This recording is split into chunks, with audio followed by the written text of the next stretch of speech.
Así es que bueno, los inconversos tendrán muchas razones para decir, oh, yo no quiero ser como fulano o sutano dice que es cristiano y no es. Yo no quiero ser como ese modelo que conozco. Yo no quiero entonces realmente hacerme cristiano o declararme cristiano si voy a ser como fulano. Sí, Lupita, gracias. Y que lo vivan de corazón, ¿verdad? Porque sabíamos que Judas iba también acompañando al Señor y no era un auténtico, o sea, no tenía realmente la convicción, ¿verdad? Uh-huh. Y también lo dice el Señor. Y tantas frases, hay otra que dice que solo Él conoce los corazones. Y a unos les dice ahí, predicando, les dice, muchos de ustedes no son, aquí están ustedes y no son. Yo sé quiénes son. El Señor está consciente que no es porque hagan parte de un grupo, iba a decir sectario, pero en este caso vamos a decir mejor ahí, de un grupo que ya son definidos como todos creyentes. Habrá que ver la convicción. Sí. Gracias, Lupita, no sé si más... Exacto, sí, yo sí creo, pero... Sí, bueno, a todos nos pasa, es que necesitamos desprendernos de la carne, confiar en Dios, es muy difícil. Y yo lo veo, no sé cómo lo experimente cada uno de ustedes en la relación con los hermanos. A veces nos podemos doblar por cosas muy pequeñitas y podemos hasta molestarnos. ¡Oh, ¿y por qué si es tan fácil? Pero a veces nos toca a nosotros y dice, ay, de veras que cómo me angustio. Y es tan fácil, simplemente dejárselo a Dios. No, no es fácil. O sea, así, esa es nuestra crítica. Ay, el hermano se está agobiando, le falta fe.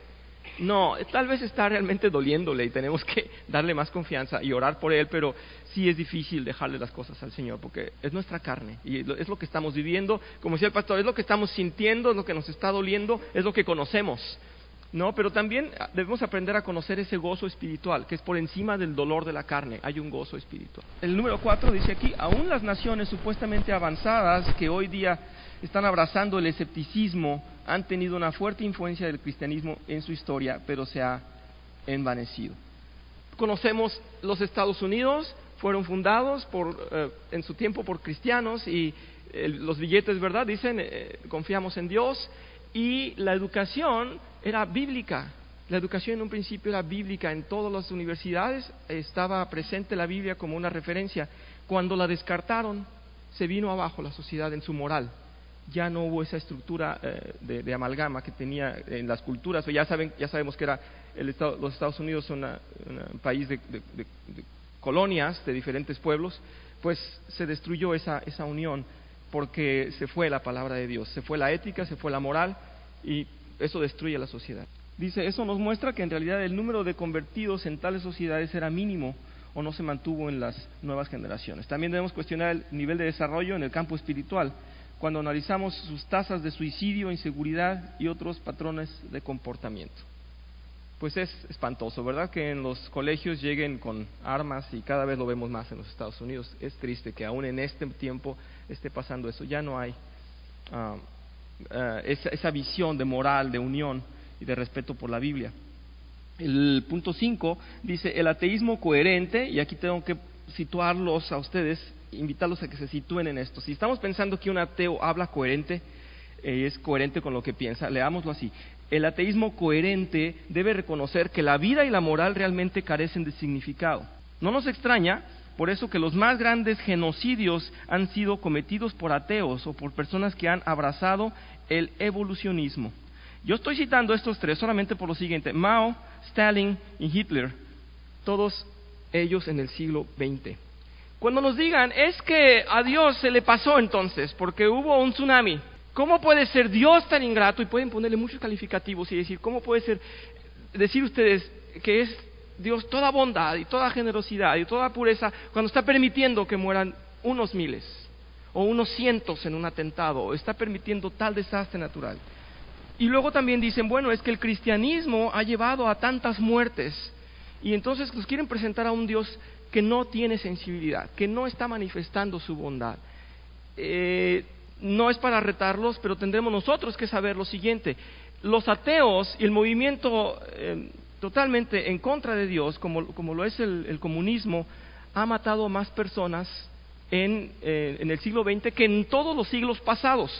Si sumamos todos los genocidios por barbaridades humanas, lo que más ha matado es el siglo XX. Voy a citar solamente para ustedes, para que hagamos conciencia de esto y lo sepamos, porque no debemos asustarnos con algunas muertes, y con esto quiero aclarar, la obra de Dios y toda la manera en que Dios permite las cosas siempre llevará a un bien, siempre llevará a una buena causa y siempre estará ligado a cosas que traerán un bien en un futuro. Sin embargo, la rebelión contra Dios, la rebelión del hombre es solamente para destrucción de sí mismo. Y vamos a leer esto, se los voy a leer a ustedes. En la época de Mao, ¿saben quién fue Mao Zedong? Solamente murieron 30 millones de personas por hambre. Los invito a que piensen, aquel comunista que te diga que es la mejor manera de vivir y que es la manera más natural de convivencia de la raza humana, está totalmente equivocado.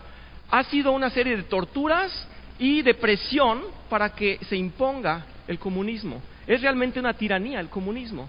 Están diciendo 30 millones de personas nada más de hambre en China, ¿sí? Durante el periodo de Mao Zedong. Y en general, por rebeldes, porque no quisieron aceptar el comunismo y porque querían democracia, murieron casi otros 30 millones más. 60 casi millones de muertes en China comunista, solamente por una mentalidad y por una creencia política. Eso es realmente bárbaro, 60 millones. Ahora voy a mencionar a Stalin, aproximadamente 20 millones de personas. Stalin hacía purgas y decía, a todos los que no creen, vamos a vaciarlos. Ya llega el gobierno a una cierta posición en la que tengo gente que está contraria, vamos a matarlos a todos. 20 millones. El holocausto de Hitler ya lo sabemos. Eso fue solo para citar las muertes de los comunistas. Pero Hitler, no van a decir que Hitler era un creyente. Hitler, 6 millones de judíos, más todos los gobiernos, todos los ejércitos que lucharon contra el gobierno de Hitler, otros 6 millones, 12 millones de muertes. Si sumamos, en realidad es espantosa la cifra de las muertes causadas por el ateísmo, por la rebelión contra Dios. No nos digan entonces que hubo 100 muertes, hubo 1000 muertes, que qué Dios tan injusto. Tiene motivos y razones. No entendamos así. Dios, si le deja el mundo al hombre, se destruye inmediatamente. Pastor, gracias. Sí, estoy viendo a un querido español aquí con nosotros, Tomás. Quería mencionar yo a Franco. Franco murió en el 75, así es que hace también parte del periodo de este siglo. En las injusticias y las muertes. Y pues no me digan que Franco creía en Dios. Obviamente tenía la iglesia de su lado y es lo que los españoles hoy en día le reclaman a la iglesia, ¿es cierto?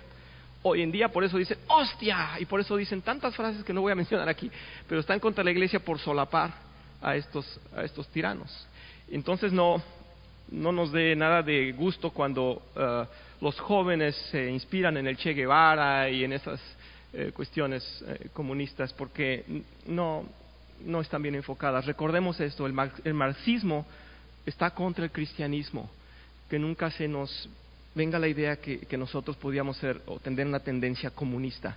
Por eso es tan delicado y por eso es tan grave el día de hoy en que los Estados Unidos tiene tantos conflictos por esas relaciones del presidente con la antigua Unión Soviética, con Rusia. No es aceptable para el pueblo cristiano. ¿Y dónde está entonces la original moral que decía yo en clases pasadas cuando hablábamos solamente de moral?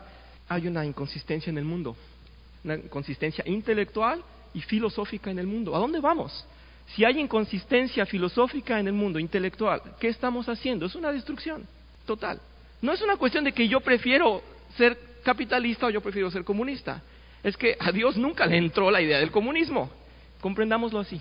Bien, vamos adelante. No quiero que voten por mí. La fe cristiana es opuesta a la ciencia. Aquí muchos se van a gozar porque creo que es el capítulo que estaban esperando y vamos a divertirnos un poco y a disfrutarlo. Dice, la fe en Dios no se opone a la ciencia, tan solo se opone a las distorsiones introducidas en la ciencia por los científicos ateos, dice así. También, lamentablemente, algunas interpretaciones erróneas de las Sagradas Escrituras han sido a veces presentadas como argumentos en contra de posturas científicas. Muchas de las ciencias modernas fueron desarrolladas con fuertes contribuciones de los hombres que creían en Dios, tales como Newton, Kepler, Pascal. Dios ha sido quien ha dado a los hombres el conocimiento. Desde un principio, ¿verdad? Desde un principio. Vamos a verlo, por favor. Dice, es asombroso descubrir de qué manera la palabra de Dios nos da tanta información importante y diversa. la sabiduría expresada en la Biblia es incomparable ante cualquier otro libro. Veamos algunos ejemplos de conocimiento tomado de las Sagradas Escrituras que nos comprueban lo firme de la sabiduría y en algunos casos